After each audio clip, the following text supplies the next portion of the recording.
প্রিয় শিক্ষার্থী, আপনারা কেমন আছেন?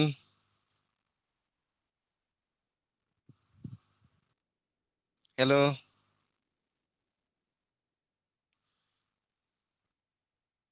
হ্যালো। আপনারা সবাই শুনতে পাচ্ছেন তো আমাকে? এবং আমার জি স্লাইড স্যার। দেখা যাচ্ছে তো? হ্যাঁ, আপনারা কেমন আছেন? জি আলহামদুলিল্লাহ ভালো আছি স্যার, আপনি কেমন আছেন? ভালো আছি। অনেকদিন পর আবার ক্লাস নিচ্ছি।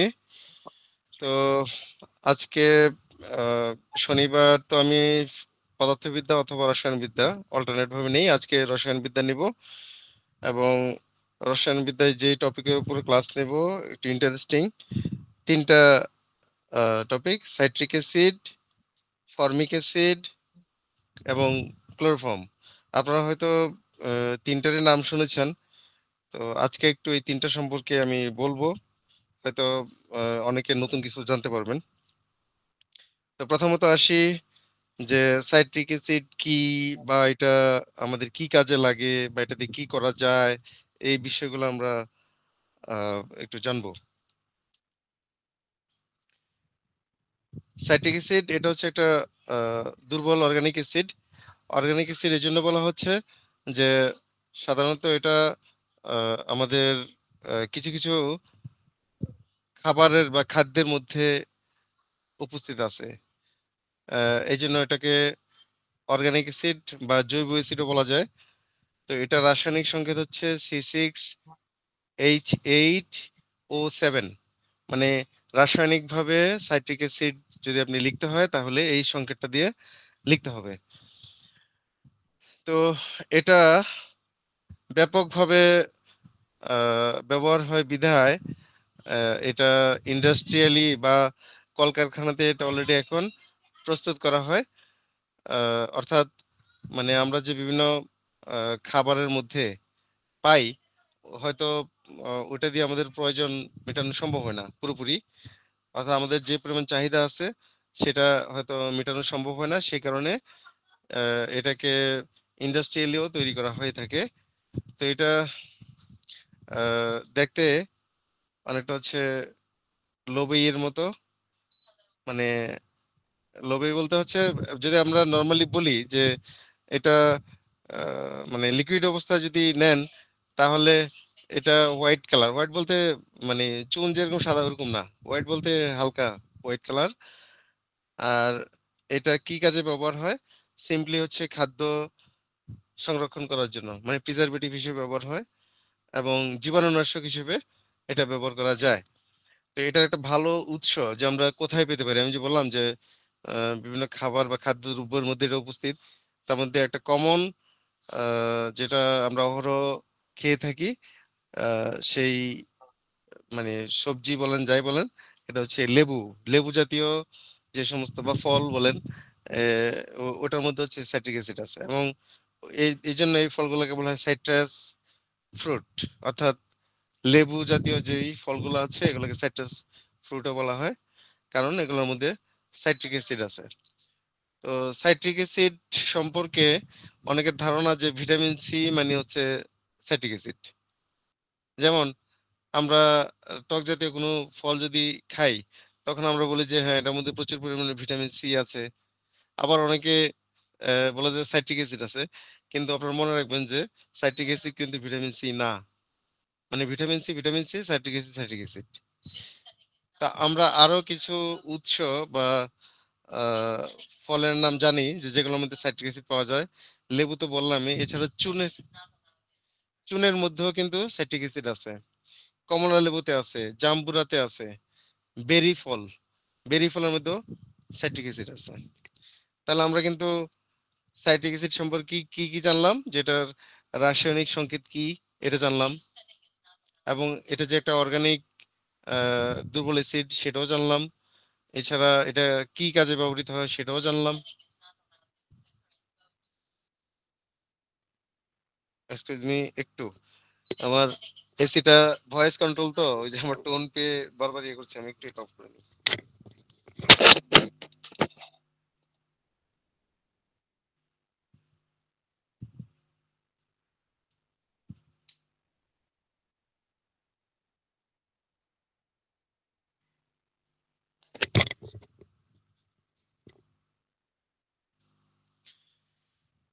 তো লেবু হচ্ছে কমন ফ্রুট, আর এছাড়াও অন্যান্য যে সমস্ত ফ্রুটে পাওয়া যায় সেগুলো বললাম। অর্থাৎ সাইট্রিক অ্যাসিডের উৎসগুলো সম্পর্কে মোটামুটি আমরা জেনে গেলাম। এখন দেখি যে সাইট্রিক অ্যাসিড কোথায় ব্যবহৃত হয়। যেমন খাদ্য শিল্পে এটার ব্যবহার রয়েছে যথেষ্ট পরিমাণ। তার মধ্যে হচ্ছে প্যাকেটজাত খাবার, অর্থাৎ আমরা এখন দেখি বাজারে অনেক প্যাকেটজাত খাবার পাওয়া যায়, মানে যেগুলো অনেক সময় আমরা রেডি ফুড হিসেবে বলি আর কি, যে বাসায় এনে হয়তো একটু একটু রান্না করে নিলে বা গরম করে নিলেই ওটা খাওয়া যায়। আহ, ওই ধরনের প্যাকেট জাতীয় খাবারগুলোকে সংরক্ষণ করার জন্য সাইট্রিক অ্যাসিড ব্যবহার করা হয়। এছাড়া কোমল পানীয় যেগুলো আছে, কোমল পানীয়তে সাইট্রিক অ্যাসিড ব্যবহার করা হয়। এছাড়া টিনজাত খাবার সাধারণত সংরক্ষণের জন্য সাইট্রিক অ্যাসিড ব্যবহার করা হয়। টিন জাতীয় খাবার বলতে যেমন মাশরুম পাওয়া যায়, ওই যে টিনের ক্যানের মধ্যে পাওয়া যায়, মানে ছোট ছোট পিস করা মাশরুম। তো ওখানেও কিন্তু একটা লিকুইড দেওয়া থাকে যাতে মাশরুমটা নষ্ট না হয়, সেটাতে সাইট্রিক অ্যাসিড মিক্স থাকে। এছাড়া যেমন টুনা ফিশ ক্যানে পাওয়া যায়, হ্যাঁ। তারপরে এর ধরনের আরো কিছু সামুদ্রিক মাছ পাওয়া যায় ক্যানে, তো যেগুলো নাকি এই সংরক্ষণ করার জন্য প্রিজারভেটিভ হিসেবে ওখানে যে ধরনের রিয়েজেন্ট ইউজ করা হয় বা লিকুইড ইউজ করা হয় তার সাথে সাইট্রিক অ্যাসিড থাকে। এছাড়াও আরো কিছু পণ্য আছে যেমন আইসক্রিমে, তারপরে হচ্ছে বিভিন্ন আমরা দেখি মার্কেটে যে জুস পাওয়া যায় এখন, অথবা সোডা সোডা ওয়াটার পাওয়া যায়, এগুলোতে সাইট্রিক অ্যাসিড বিদ্যমান। তার মানে খাদ্য শিল্পে কিন্তু মোটামুটি মানে যেগুলো আমরা এখন বলবো যে রেডি ফুড পাওয়া যায়, যে এগুলোকে প্রিজারভেটিভ হিসেবে সাইট্রিক অ্যাসিড ব্যবহার করা হয়। এছাড়া ঔষধ শিল্পে সাইট্রিক অ্যাসিডের যথেষ্ট ব্যবহার আছে। যেমন বেশ কিছু ক্রিম বা অয়েনমেন্ট আছে, এগুলো সাধারণত স্কিনের জন্য ব্যবহৃত হয়, ওগুলোতে সাইট্রিক অ্যাসিড ব্যবহার করা হয়। এবং সাইট্রিক অ্যাসিড একটা বড় এটার উপকারিতা বা অ্যাকশন আছে। এটা হচ্ছে কিডনিতে যে পাথর হয়, কিডনি স্টোন, ওই কিডনি স্টোন অপসারণ করার জন্য কিন্তু সাইট্রিক অ্যাসিড খুবই পারদর্শিতা আছে। অর্থাৎ কাউকে যদি নির্দিষ্ট পরিমাণে সাইট্রিক অ্যাসিড নিয়মিতভাবে খাওয়ানো যায় তাহলে কিডনিতে স্টোন থাকলে সেটা কিন্তু অপসারিত হয়ে যাবে।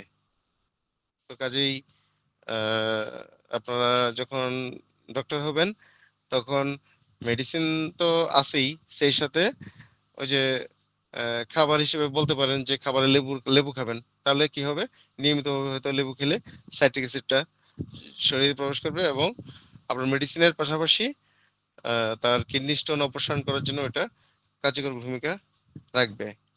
আর এছাড়া বিপাকীয় অ্যাসিডোসিসের জন্য সাইট্রিক অ্যাসিডও নিতে পারেন। বিপাকীয় অ্যাসিডোসিস বলতে কারো যদি ডাইজেশনের প্রবলেম হয় সেই ক্ষেত্রেও কিন্তু সাইট্রিক অ্যাসিড কার্যকর ভূমিকা রাখে।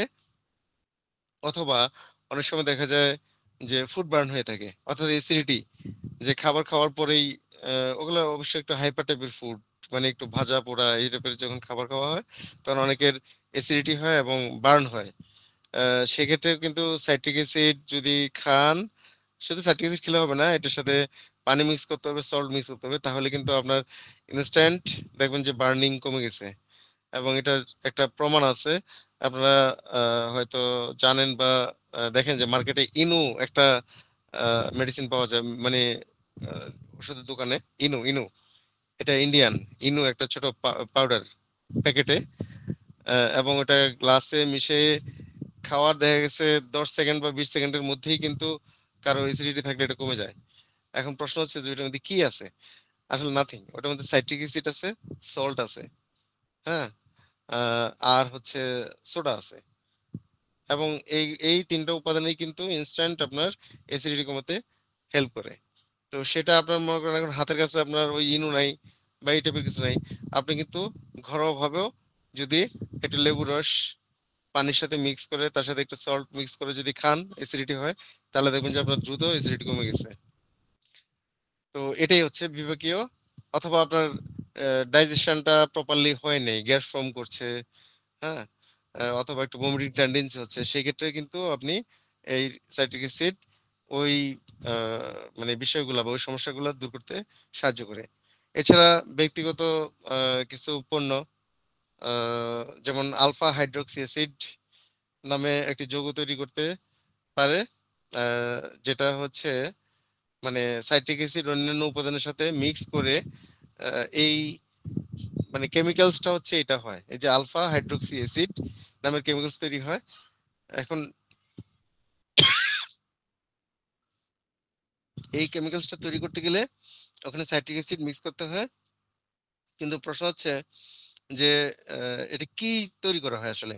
এটা সাধারণত এই যে মেয়েদের লিপস্টিক, তারপরে যে হেয়ার স্প্রে ইউজ করে অনেকে, তারপর ডিওডোরেন্ট মানে পারফিউম আর কি, ওই যে বডি স্প্রে জাতীয় যেগুলা, এইগুলাতে সাইট্রিক অ্যাসিড ইউজ করা হয় কিছুটা। তো এতে করে কি হয়, যেমন ডিওডোরেন্টে যদি সাইট্রিক অ্যাসিড ইউজ করা হয় তাহলে তার যে গন্ধের যে লংজিভিটিটা মানে দীর্ঘ সময় পর্যন্ত ফ্লেভারটা থাকে। দেন হচ্ছে জীবাণুনাশক।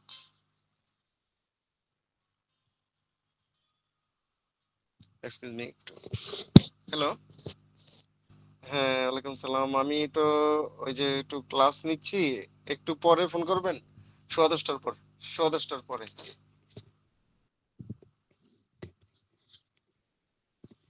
জীবাণুনাশক হিসেবে সাইট্রিক অ্যাসিডের যথেষ্ট ভূমিকা আছে, কারণ এটা হচ্ছে ব্যাকটেরিয়া এবং ভাইরাসকে ধ্বংস করতে পারে। এছাড়া আপনি যদি ওই ধরনের কোনো স্প্রে তৈরি করেন যেগুলো ওই যে ইনসেক্ট কিলার হিসেবে মার্কেটে পাওয়া যায়, ওইগুলোতেও সাইট্রিক অ্যাসিড ইউজ করা হয়। এছাড়া আহ, মানে ছত্রাক, শৈবাল, আহ, ছত্রাক মানে হচ্ছে ফাঙ্গাস, যেমন অনেকের দেখা গেছে যে আপনার অ্যাপথাস আলসার, যেটা নাকি মুখে ঘা হয়, হ্যাঁ, বা অনেকের জিহ্বা সাদা প্রলেপ পড়ে, সেই ক্ষেত্রে আমাদের মেডিসিন আছে, বাট মেডিসিনের পাশাপাশি যদি আপনি সাইট্রিক অ্যাসিড জাতীয় ফুড খেতে অ্যাডভাইস করেন, সেটা ওই মেডিসিনকে আরো হেল্প করবে, অর্থাৎ দ্রুত হচ্ছে তার ফাঙ্গাস চলে যাবে। তো সেই ধরনের ফুড আপনি খেতে বলতে পারেন, যেমন লেবু অথবা জাম্বুরা, এই টাইপের ফুড গুলা খেলে তখন হচ্ছে ওই যে ফাঙ্গাস বা ওই ব্যাকটেরিয়া থাকলে, ব্যাকটেরিয়ার কারণে হচ্ছে সাধারণত ঘা বা আলসার হয়ে থাকে, তো ওইগুলোকে দ্রুত মেরে ফেলতে পারে, এবং আপনার মেডিসিনের পাশাপাশি এগুলো খুব সহায়ক। তো আমরা তাহলে সাইট্রিক অ্যাসিডের মোটামুটি অনেকগুলো ব্যবহারই জানলাম। এখন একটা গুরুত্বপূর্ণ ব্যবহার, যেটা মহিলাদের আহ, প্রায়শই এই ধরনের পেশেন্ট পাওয়া যায়, যে আপনার ওভারি সিস্ট অথবা ইউটেরাইন ফাইব্রয়েড, মানে এই ধরনের পেশেন্ট কিন্তু প্রায় পাওয়া যায়। তো এই যে ফাইব্রয়েড, এই ফাইব্রয়েড ট্রিটমেন্টের জন্য যেমন মেডিসিন আছে, সেই সাথে আপনি খাবারের আহ, মাধ্যমে যদি কিছু সহায়ক অ্যাডভাইস করতে চান, তাহলে হচ্ছে এই যে সাইট্রিক অ্যাসিড হচ্ছে খুবই সহায়ক একটা উপাদান, যেটা ফাইব্রয়েডকে আহ, মানে অপসারণ করতে খুবই সাহায্য করে। তো কাজেই যদি কোনো মহিলাদের মানে আপনার পেশেন্ট এই ধরনের পাওয়া যায় যে ফাইব্রয়েড আছে, তাহলে আপনি লেবু খাওয়ার অ্যাডভাইস করতে পারেন, কারণ এটা হচ্ছে দুর্দান্ত অ্যান্টিঅক্সিডেন্ট এবং গর্ভাশয় টিউমারের বিরুদ্ধে সরাসরি কাজ করে। এবং আপনি আরেকটু মানে কি বলবো এটাকে, হোম মেডিকেশন হিসেবে যদি এটাকে অ্যাডভাইস করতে চান, তাহলে বলবেন যে লেবুর রসের সাথে 1 চামচ করে বেকিং সোডা মিক্স করে 1 গ্লাস পানি, এবং এটা যদি নিয়মিত এন এন এন এস মানে কি গাধা? হ্যাঁ,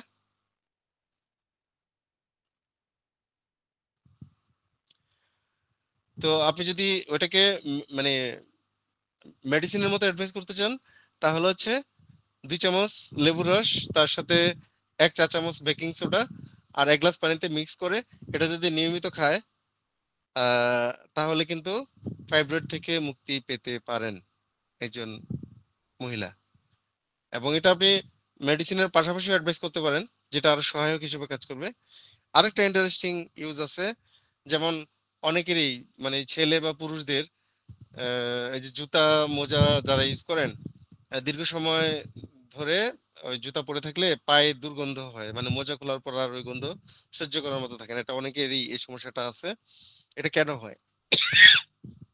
আসলে ওই মোজা পরে থাকলে দেখা যায় ঘাম হয়, আর ঘাম হলে তখন সেখানে আসলে ব্যাকটেরিয়া, ওই ব্যাকটেরিয়ার কারণে এই দুর্গন্ধ সৃষ্টি হয়। এই পায়ের দুর্গন্ধ কিন্তু অপসারণ করার জন্য সাইট্রিক অ্যাসিডকে আপনি কাজে লাগাতে পারেন। সেক্ষেত্রে কি করবেন, 1 বল পানির মধ্যে একটু লেবুর রস দিবেন, 2 চা চামচ মধু মিক্স করবেন, তারপর ওইটার মধ্যে এই মিক্সারটার মধ্যে পা কিছুক্ষণ ডুবে রাখবেন। এভাবে যদি কয়েকদিন করেন তাহলে দেখা যাবে যে পায়ের এই যে দুর্গন্ধের সমস্যা এটা কিন্তু অপসারিত হবে। তাহলে দেখেন যে মানে মূলত ওই লেবুটা কিভাবে কাজ করছে, মূলত লেবু তো কাজ করে না, লেবুর মধ্যে সাইট্রিক অ্যাসিড আছে, ওই সাইট্রিক অ্যাসিডেরই কার্যকারিতা। তো সাইট্রিক অ্যাসিড তাহলে আমরা দেখছি যে এটার আসলে অনেক ধরনের উপকারিতা আছে। সবচেয়ে আরেকটা আহ মানে গুরুত্বপূর্ণ কাজ হচ্ছে যে এটা কিন্তু আমাদের রোগ প্রতিরোধ ক্ষমতা বাড়িয়ে দেয় বা ইমিউন সিস্টেমকে বুস্ট আপ করে। মানে কেউ যদি সবসময় খাবারে লেবু খান তাহলে তার ইমিউন সিস্টেম অনেক গুণ বেড়ে যায়, এবং মানে রোগ প্রতিরোধ ক্ষমতা বৃদ্ধি পায়। আর আরেকটা উপকারিতা হচ্ছে যে আমাদের স্কিনের উপর কিন্তু এটা খুব ভালো কাজ করে। স্কিনকে সতেজ বা সজীব রাখার জন্য সাইট্রিক অ্যাসিডের ভূমিকা অত্যন্ত গুরুত্বপূর্ণ। তাহলে আমরা মোটামুটি সাইট্রিক অ্যাসিড সম্পর্কে অনেক কিছুই জানতে পারলাম। মানে সাইট্রিক অ্যাসিড কি, তার রাসায়নিক সংকেত কি, তার উৎস কি, মানে কোন কোন ধরনের ফ্রুটসে বা কোথায় পাওয়া যায় এটা, প্লাস হচ্ছে যে আমরা সাইট্রিক অ্যাসিডকে ঔষধের পাশাপাশি কোন কোন ক্ষেত্রে কাজে লাগাতে পারি, হ্যাঁ, বা কোথায় কোথায় সাইট্রিক অ্যাসিডের ব্যবহার আছে ইত্যাদি অনেক কিছু আমরা জানতে পারলাম। এখন আসি সেকেন্ড টপিক, সেটা হচ্ছে ফর্মিক অ্যাসিড। ফর্মিক অ্যাসিড এটার একটা নাম হচ্ছে মিথোনিক অ্যাসিড, এবং এটা রাসায়নিক সংকেত হচ্ছে HCOOH, অর্থাৎ এই সংকেতের মাধ্যমে ফর্মিক অ্যাসিডকে লেখা হয়। এবং ফর্মিক অ্যাসিড হচ্ছে কার্বক্সিলিক অ্যাসিড গ্রুপের প্রথম সদস্য। মানে কার্বক্সিলিক অ্যাসিড যারা, কার্বক্সিলিক অ্যাসিড মানে হচ্ছে COOH, এই মানে অংশটা যে যে অ্যাসিডের মধ্যে থাকবে তার মধ্যে প্রথম সদস্য হচ্ছে এই ফর্মিক অ্যাসিড। ফর্মিক অ্যাসিডের বৈশিষ্ট্য হচ্ছে এটা বর্ণহীন হয়ে থাকে এবং ধোঁয়াটে তরল, অর্থাৎ বাতাসের সংস্পর্শে আসলে এটা থেকে ধোঁয়া বের হয়, ধোঁয়ার মতো বের হয়, এবং তীব্র গন্ধ আছে। ফর্মিক অ্যাসিড একটি সংরক্ষণকারী এবং অ্যান্টিব্যাকটেরিয়াল এজেন্ট হিসেবে কাজ করে, এবং এটা চামড়া শিল্পে এবং রাবার রাবার প্রস্তুত করার জন্য, রাবার প্রসেস করার জন্য কিন্তু অনেকগুলা ধাপ আছে। মানে রাবার বাগান থেকে যে রাবার গাছ থেকে কোষটা সংরক্ষণ করা হয়, তারপর অনেকগুলা স্টেপ আছে। ওই স্টেপ গুলা কমপ্লিট করার পরেই কিন্তু রাবার পাওয়া যায়। তো এই স্টেপ গুলা বা প্রসেসিং এর মধ্যে হচ্ছে এই ফর্মিক অ্যাসিড ইউজ করতে হয়। যদি আপনারা কেউ রাবার কিভাবে প্রসেস করে সেটা দেখে থাকেন, তাহলে হয়তো দেখবেন যে ওখানে একটা লিকুইডের মধ্যে প্রথম বার তৈরি করার পর যখন রেখে দেওয়া হয়, একটা লিকুইডের মধ্যে রাখা হয়, ওই লিকুইডটা কিন্তু আসলে ওটার মধ্যে ফর্মিক অ্যাসিড মিক্স থাকে। আমি দেখেছি। যদি কারো এটা দেখার ভাগ্য হয়ে থাকে তাহলে হয়তো এটা দেখে থাকবেন। তো এটা এই জন্য এটা গুরুত্বপূর্ণ, মানে এটা কমার্শিয়াল ইউজ আছে চামড়া শিল্পে এবং রাবার তৈরিতে। তো ফর্মিক অ্যাসিড উৎস কি? উৎস হচ্ছে এটা একটি সহায়ক জৈব সংশ্লেষক বিকারক, যা প্রাকৃতিকভাবে বিভিন্ন উৎসে ঘটে। যেমন মৌমাছি এবং পিঁপড়া যদি কামড় দেয়, দেখবেন যে কামড় দেওয়ার সাথে সাথে ওখানে একটু রস ছেড়ে দেয় এবং প্রচন্ড ব্যথা হয় কিন্তু ওই রসটা ছাড়ার পর। আসলে মূলত ব্যথা হয় ওখানে পিঁপড়ার কামড়ের পর যে রসটা ছেড়ে দেয় ওইটার মধ্যে ফর্মিক অ্যাসিড আছে। তারপর মৌমাছি কামড় দেওয়ার পর যে রসটা ছেড়ে দেয় সেখানে কিন্তু ফর্মিক অ্যাসিড আছে। এই ফর্মিক অ্যাসিডের কারণেই ব্যথাটা হয়। যতক্ষণ পর্যন্ত কামড় দিলে, যতক্ষণ পর্যন্ত রসটা না ছাড়বে ততক্ষণ পর্যন্ত খুব একটা পেইন হয় না। ওই রসটা ছাড়ার পরেই কিন্তু পেইনটা হয়। এটা ফর্মিক অ্যাসিডের কারণে। এবং বেশিরভাগ গবাদি পশুর খাদ্যে একটি সংরক্ষণকারী এবং ব্যাকটেরিয়া রোধী এজেন্ট হিসেবে এটা ব্যবহৃত হয়। অর্থাৎ বিভিন্ন পশুর যে খাদ্য, ওই খাদ্যকে প্রিজার্ভ করার জন্য প্রিজারভেটিভ হিসেবে বা ব্যাকটেরিয়া যাতে না জন্মাতে পারে সেখানে ফর্মিক অ্যাসিড ব্যবহার করা হয়। বাট এটা খেয়াল রাখবেন যে এটা কিন্তু চোখের ক্ষতি করে এবং মানুষের মধ্যে মারাত্মক বিপাকীয় অ্যাসিডোসিস সৃষ্টি করে। মানে হচ্ছে আপনার হজমের সমস্যা দেখা দিবে কোনো কারণে যদি ফর্মিক অ্যাসিড আপনার পেটে চলে যায়। তো এটার ব্যবহার কোথায় আছে? এটার ব্যবহার হচ্ছে, প্রথমে তো বললাম এটা প্রিজারভেটিভ হিসেবে এটা ভালো গুণ আছে, প্রিজারভেটিভ হিসেবে ব্যবহার করা হয়। এছাড়াও আমাদের কিছু রেডি ফুড যেগুলো আমরা বিভিন্ন দোকান থেকে অনেক সময় কিনি, যেমন ফিশ, মানে আচার মিক্স করা ফিশ, অথবা জুস, অথবা বিভিন্ন আচার, ফ্রুটসের আচার বা শাকসবজি, ক্যান্ডি, হ্যাঁ, এগুলার দেখবেন যে ওই বোতলের গায়ে লেবেলের মধ্যে E236 এই মানে উপাদানের কথা বলা থাকে। আসলে এই সংকেতটা হচ্ছে ফর্মিক অ্যাসিডের সংকেত, অর্থাৎ এটার মধ্যে প্রিজারভেটিভ হিসেবে ফর্মিক অ্যাসিড ইউজ করা হয়েছে। এখন হয়তো আপনাদের প্রশ্ন জাগতে পারে যে প্রিজারভেটিভ হিসেবেই যেহেতু ইউজ করতে হবে কিছু একটা, তাহলে তো ফর্মিক অ্যাসিড ইউজ করতেই হবে না, সাইট্রিক অ্যাসিডও তো ইউজ করতে পারে। বাট যেটার মধ্যে আসলে প্রিজারভেটিভ হিসেবে ফর্মিক অ্যাসিড ইউজ করা হয় সেটাতে E236 এটা উল্লেখ থাকবে। আর যেখানে সাইট্রিক অ্যাসিড ইউজ করা হবে সেখানে সাইট্রিক অ্যাসিডের কথাই বলা থাকবে। তো সো আপনারা ওই যে লেভেল, ওই লেভেলের মধ্যে আপনারা যদি পড়েন তাহলে দেখতে পাবেন যে আসলে ওখানে প্রিজারভেটিভ হিসেবে কি ইউজ করা হয়েছে।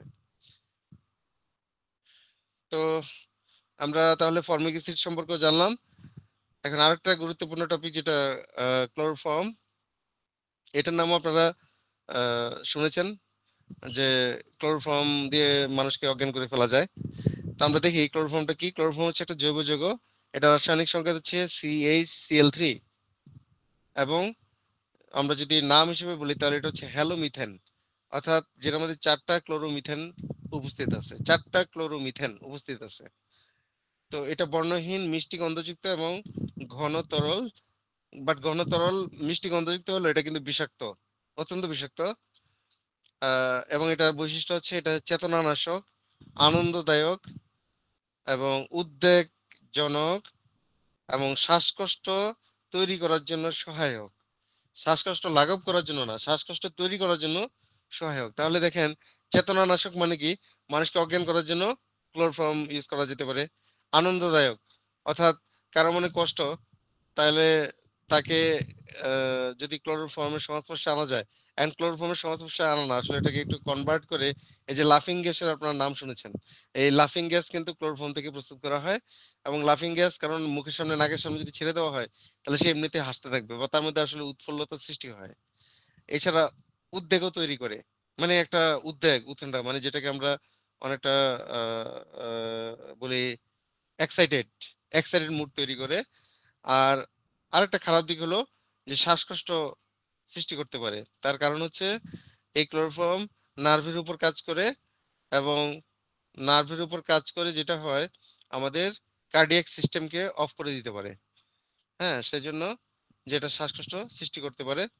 আর এছাড়া আরো কিছু ইউজ আছে, যেমন আমরা ওই যে বার্নিশ, অর্থাৎ আমরা যে ফার্নিচারে কালার করি, বার্নিশ, তারপরে ফ্লোর পলিশ, রজন।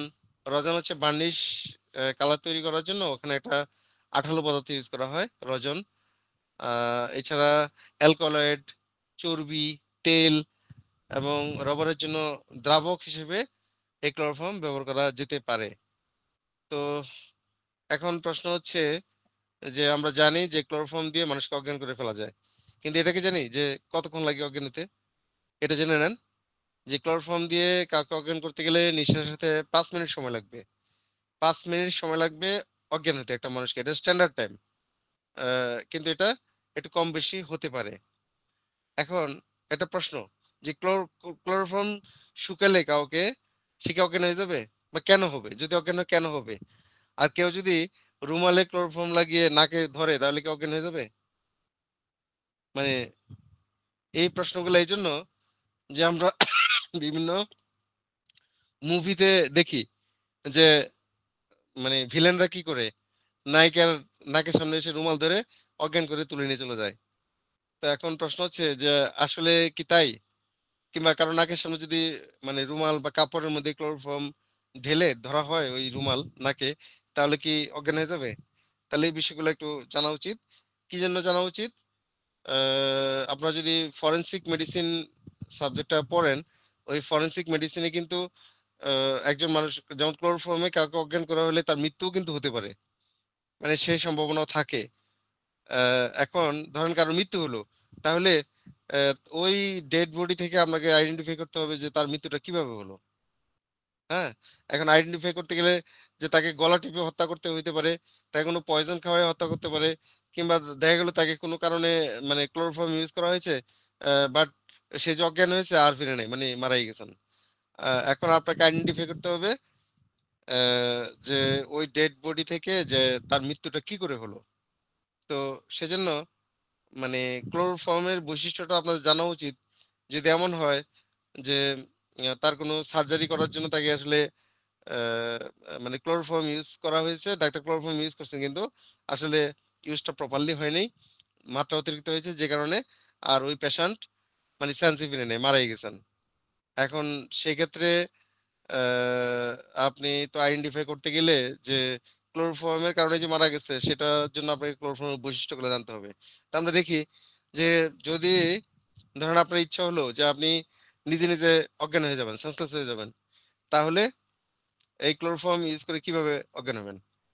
সেক্ষেত্রে আপনি নাকের সামনে স্প্রে করতে পারেন ক্লোরোফর্ম, মানে ক্লোরোফর্ম স্প্রে করে আপনাকে দ্রুত শ্বাস প্রশ্বাস এই প্রক্রিয়াটা চালাতে হবে, এবং মোটামুটি 5 থেকে 10 মিনিটের মধ্যে আপনি অজ্ঞান হয়ে যাবেন। যদি আপনার নাকের সামনে ক্লোরোফর্ম স্প্রে করেন এবং আপনি দ্রুত মানে শ্বাস প্রশ্বাস চালাতে থাকেন, তাহলে 5 থেকে 10 মিনিটের মধ্যে কিন্তু আপনি অজ্ঞান হয়ে যাবেন। যাদের হার্ট উইক এদের কিন্তু 5 থেকে 10 মিনিটও লাগে না, দেখা যাচ্ছে 2-3 মিনিটের মধ্যে অজ্ঞান হয়ে যেতে পারে। কারণ হচ্ছে ক্লোরোফর্ম স্নায়ুতন্ত্রের উপর কাজ করে এবং কি করে যে আপনার কার্ডিয়াক সিস্টেমের মানে কাজটাকে সাময়িকভাবে অফ করে দেয়। তো সেই জন্য আহ, আপনার হচ্ছে স্ট্যান্ডার্ড টাইম হচ্ছে এটা, কিন্তু এটা কম বেশি হতে পারে। আর কেউ যদি রুমালের মধ্যে ক্লোরোফর্ম লাগিয়ে নাকের সামনে ধরে, তাহলে কি সে অজ্ঞান হবে? সেক্ষেত্রে যদি আপনি 30 সেকেন্ড পর পর শ্বাস প্রশ্বাস নেন, তাহলে আপনি ওই যে আমি লিখছি এখানে 3 দিনও যদি ধরে রাখেন রুমাল, তাহলে আপনি অজ্ঞান হবেন না, যেটা আপনি 30 সেকেন্ড পর পর শ্বাস প্রশ্বাস নেন। কারণ দেখেন আমি আগে বলছি যে আপনাকে কিন্তু দ্রুত শ্বাস প্রশ্বাস নিতে হবে, সেই ক্ষেত্রে আপনি 5 থেকে 10 সেকেন্ডের মধ্যে 10 মিনিটের মধ্যে অজ্ঞান হবেন। আর যদি 30 সেকেন্ড পর পর আপনি শ্বাস প্রশ্বাস নেন, সেক্ষেত্রে কিন্তু আপনি 3 দিনও যদি রুমাল ধরে রাখেন নাকের সামনে ক্লোরোফর্ম দিয়ে, তাহলে আপনি অজ্ঞান হবেন না।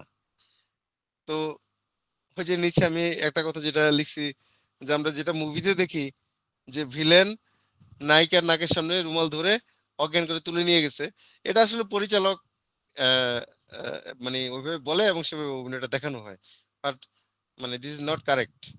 হ্যাঁ, ক্লোরোফর্মের বৈশিষ্ট্য অনুসারে হচ্ছে ক্লোরোফর্ম স্প্রে করেন কিংবা রুমালের মধ্যে নিয়ে যদি নাকের সামনে ধরেন, সেক্ষেত্রে আপনাকে দ্রুত শ্বাস প্রশ্বাস ফেলতে হবে বা নিতে হবে।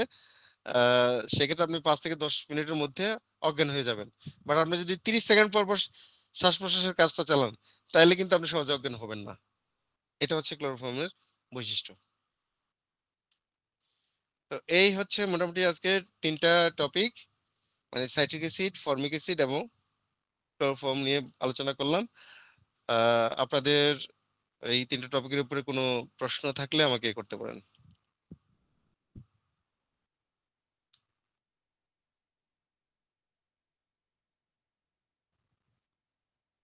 কোনো প্রশ্ন আছে আপনাদের?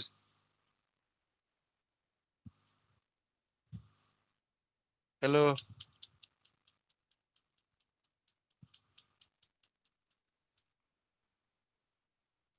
আমাকে কি শোনা যায়? কোনো প্রশ্ন থাকলে করতে পারেন, আর প্রশ্ন না থাকলে আমি তো ধরে নিব যে আপনারা বুঝতে পেরেছেন, কারো কোথাও বুঝতে সমস্যা হয় নাই।